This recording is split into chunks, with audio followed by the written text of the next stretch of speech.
Les députés égyptiens ont approuvé aujourd'hui un projet de loi qui autorise les militaires en exercice ou qui ont terminé leur service à se présenter aux 3 types d'élections représentatives après avoir obtenu l'accord du Conseil suprême des forces armées. Et puis en France, plusieurs ministères clés ont changé de titulaire lundi dans le nouveau gouvernement conduit par Jean Castex dans l'intérieur et la transition écologique. Bonsoir et bienvenue dans le journal. Un concours de salubrité pour primer l'établissement scolaire le plus salubre de la région du Tongpi. Cette compétition est à sa première édition. 14 écoles primaires publiques des sous-préfectures de Sanguiné, Gbangbe-Guiné et Logoualé ont pris part à ce concours de salubrité. Ce concours a été organisé par l'ONG Licolais dans la ville de Mans et dans l'ouest du pays. Le premier prix a été remporté par l'école primaire publique Gololé de la sous-préfecture de Logoualé par Gassoro Koni. L'école primaire publique Glolé, dans la sous-préfecture de Logoualé, située dans la région du Tongpi, remporte le premier prix du concours des établissements scolaires les plus salubres. Ce concours, qui est à sa première édition, vise à encourager les écoles primaires à assainir le cadre de vie afin de lutter contre de nombreuses maladies liées à l'insalubrité. C'est un travail de longue haleine et qui a été couronné par un succès. Et le meilleur des succès, il n'y a rien de tel que d'être premier. Voilà, pour moi c'est un honneur. Donc je vais simplement faire que ce que j'ai l'habitude de faire. Faire en sorte que mes enfants soient dans de très bonnes conditions. Faire en sorte que moi-même je sois dans un cadre idyllique. Le concours de salubrité en milieu scolaire dans la région du Tongpi, une initiative de l'ONG Licolais.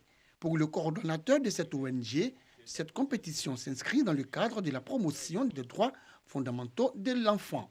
Ce concours vient à point nommé parce que, selon le constat, il a permis donc de faciliter au sein des écoles en compétition le strict respect des mesures barrières face à ce virus, à ce coronavirus. Je souhaiterais que ce concours soit quelque chose de régional pour lutter efficacement contre certaines maladies.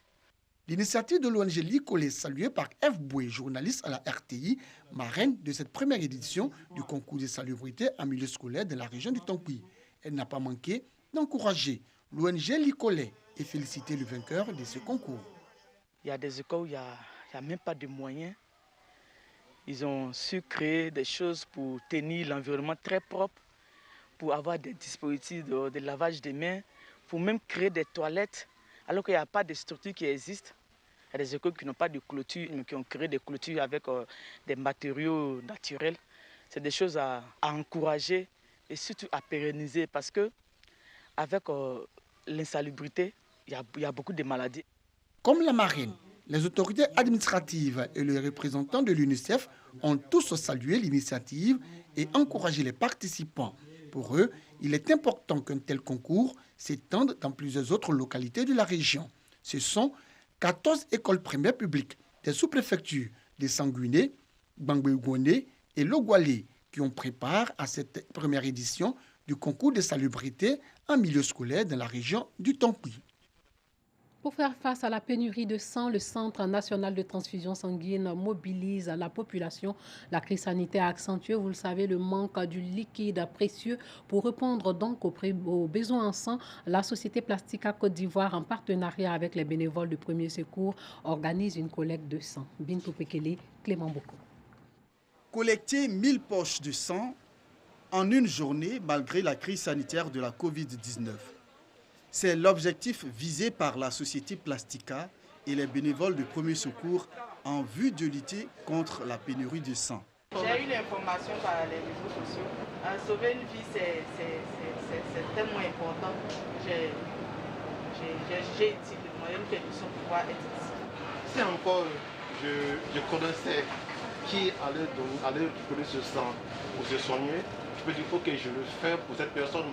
Mais aujourd'hui, je suis en train de donner mon sang ici à Plastica. Peut-être que ce sang va aller à Odjede, va aller à Korobo, sauver d'autres personnes. Sauver des vies, c'est la motivation des organisateurs. Abbas Badruddin et Hassan Ayek appellent la population au don de sang.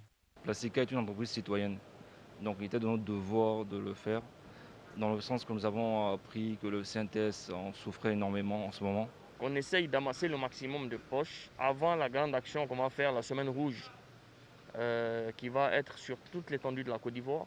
dans les 27 points de collecte. Le taux de mortalité par manque de sang aujourd'hui est alarmant. Parce qu'on a vu que quand on fait à Cocody, on dit non, mais pourquoi c'est à Cocody seulement? Maintenant, on va aller dans chaque quartier.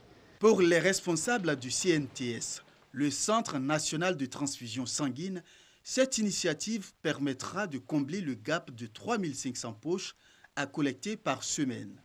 Une action soutenue par le ministère de l'Environnement. Lorsque les décisions gouvernementale pour la protection contre le corona a été prise. Nous sommes partis de 3500, tenez-vous bien, et la troisième semaine, après le 14, la prise de décision, nous sommes descendus jusqu'à 262 prélèvements par semaine, voyez-vous. Et tout doucement, avec la reprise des moyens de communication, nous sommes autour de 2000 à 2500 aujourd'hui. Ça veut dire que le gap, il est toujours là. Si en une seule séance comme ça, on peut avoir 1000 poches, sachez que et 2, 3, 4 initiatives comme ça et nous allons atteindre notre point de pénurie. Nous sommes là pour encourager la société Plastica, en tout cas à appeler aussi les autres membres du secteur privé à faire ce geste pour que la Côte d'Ivoire dispose de sang non seulement de qualité, mais de sang disponible pour la population. Sur 1000 poches de sang prévues, ce sont 600 poches de sang qui ont été collectées en fin de journée. La maladie à coronavirus a aussi frappé de plein fouet les activités des membres de la mutuelle de développement du département de Korogo. Pour soutenir ces femmes du monde rural, le gouvernement a offert des vivres et non-vivres de plusieurs tonnes. Le reportage de Soro Corona. La pandémie sanitaire à coronavirus n'épargne aucun secteur d'activité. Certaines personnes ont vu leurs activités réduites de moitié. Les femmes du monde rural des sous-préfectures de Sirasso, Kanoroba, Nafoun, département de Korogo, paient également un lourd tribut de la Covid-19. Difficile écoulement des productions agricoles et activités commerciales au ralenti. Pour permettre à ces femmes de retrouver un peu le sourire, les membres de la mutuelle de développement des femmes du Kafing ont reçu un don de vivres et de non-vivres du gouvernement. Don composé de riz, de pâtes alimentaires et d'huile. Un geste apprécié par les bénéficiaires. Pendant cette maladie à coronavirus, tout est bloqué. Rien ne marche. Le commerce, même l'agriculture, ça ne marche pas. Le commerce ne marche pas. Si aujourd'hui, notre sœur Maï a tout fait pour que nous, on ait ce qu'on a, vraiment, on lui dit merci. Mais le grand remerciement à Amadou Bon.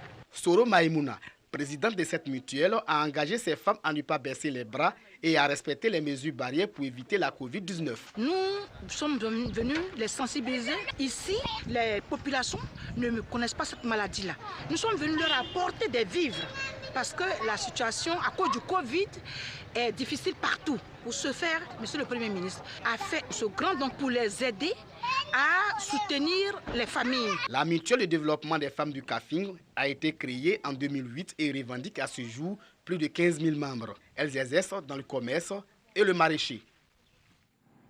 Des coronavirus, parlons-en au Burundi. Des habitants de Bujumbura se font tester dans un des 3 centres de dépistage de la ville au premier jour de la campagne « Je guéris, je ne contracte pas et je ne contamine pas ». Le nouveau président a déclaré le coronavirus comme le plus grand ennemi. Plusieurs habitants de la ville de Bujumbura, qui comptent le plus grand nombre de malades jusqu'à présent, ont été testés, parmi eux des élèves. Ils portaient des masques. Le Burundi a été beaucoup critiqué par sa gestion de la pandémie. La situation a été exacerbée par la décision des autorités burundaises de chasser le représentant de l'OMS et 3 de ses hauts fonctionnaires en mai dernier. Le nouveau président Evariste Ndayishimiye a surpris plus d'un quand il a déclaré le coronavirus le pire ennemi du Burundi, annonçant plusieurs décisions pour faire face au Covid-19, dont la réduction du prix du savon à moitié et celle des services de l'eau dans les villes et chefs-lieux de province. Retour en Côte d'Ivoire pour parler de cette nouvelle union pour la défense des droits et intérêts des artistes qui a vu le jour. Fadel Dey en est le président. Il s'agit de l'Union pour le progrès des artistes de Côte d'Ivoire, UPACI. Clément Boko a assisté à l'Assemblée générale, la constitutive, à la Maison de la Presse. C'était dans la commune de Cocody, dans la commune du Plateau. Les artistes de Côte d'Ivoire mutualisent leurs forces pour mieux défendre leurs intérêts.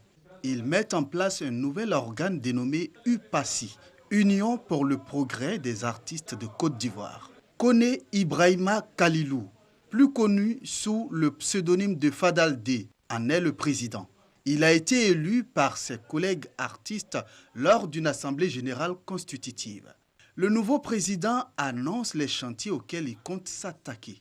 Nous allons, dans un premier temps, nous attaquer au chantier de la cohésion entre d'abord nous les artistes, au chantier de la réconciliation entre les artistes, au chantier du pardon entre les artistes et surtout au chantier de l'union, de l'unité entre les artistes. Alors nous n'allons pas toujours attendre tout du burida. Il était temps que nous créions cette union crédible pour nous mettre au travail et travailler avec des institutions nationales et internationales crédibles pour chercher des fonds et mettre les artistes au travail.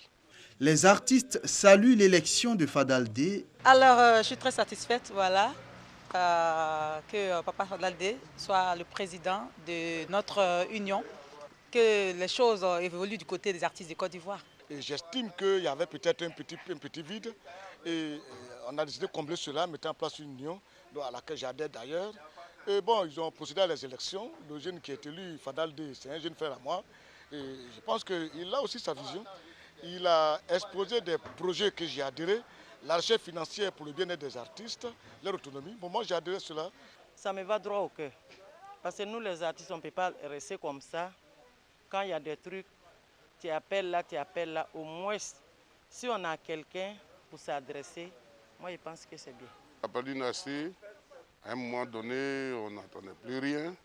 Et l'idée du président Fadal, c'est une idée d'union pour les artistes de Côte d'Ivoire, pour travailler dans le progrès de nos œuvres. Je crois que la solidarité elle est bonne. Le président nouvellement élu entend faire une tournée pour sensibiliser tous les artistes à adhérer à l'UPACI. Le Parlement égyptien a adopté aujourd'hui une loi autorisant les militaires jusqu'alors interdits d'exercer une activité politique à se présenter aux élections présidentielles, législatives et locales selon la Commission nationale des médias. Jusqu'à présent, les membres de l'armée étaient officiellement tenus au devoir de réserve et interdits par une loi en vigueur depuis 1959 d'avoir une quelconque activité politique. Entité au sommet de l'armée, le CSFA, le Conseil suprême des forces armées, est dirigé par le président Abdel Fattah al-Sisi, lui-même ancien maréchal depuis 2014. L'Égypte est dirigée depuis 1952 par des militaires, mis à part une brève parenthèse à la suite des manifestations inédites de 2011. L'armée, dépeinte comme la protectrice du peuple, est omniprésente dans la société et son rôle s'est accentué ces dernières années dans l'économie égyptienne. Arrivé au pouvoir en 2013, après avoir destitué Mohamed Morsi, l'unique chef d'État égyptien civil et élu démocratiquement, al-Sisi a été élu président en 2014, puis en 2018. Le nouveau président du Malawi, Lazarus Chakwera, lui reçoit l'épée de commandement lors d'une cérémonie d'investiture réduite à la portion congrue pour cause de coronavirus. Initialement prévue dans un stade de Lilongwe pour coïncider avec le 56e anniversaire de l'indépendance du pays, cette cérémonie d'investiture a été simplifiée en raison de la progression de la pandémie. En France, plusieurs ministères clés ont changé de titulaire aujourd'hui dans le nouveau gouvernement conduit par Jean Castex dans l'intérieur et la transition écologique.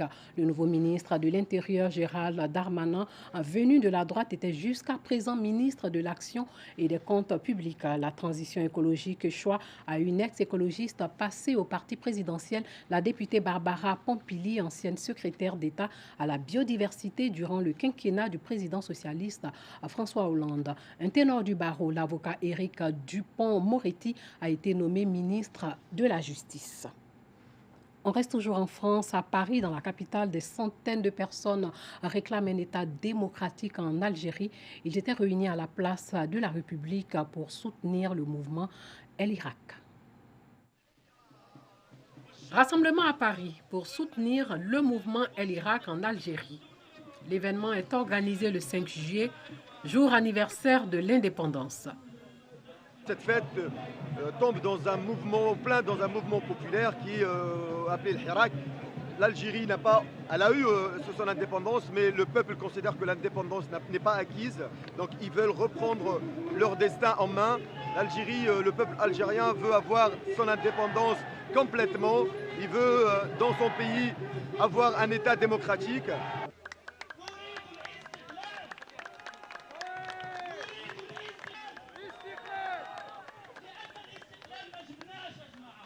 C'est important d'être ici aujourd'hui parce que nous, en tant que jeunes Algériens, on a connu que 25 ans de règne de Bouteflika et des généraux.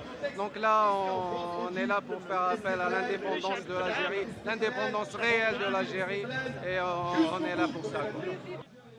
Je réclame avant tout la libération d'abord de tous les détenus d'opinion. On a le droit de penser autrement que le discours officiel, et puis qu'ils partent, qu'on puisse organiser notre indépendance d'une manière pacifique et dignement.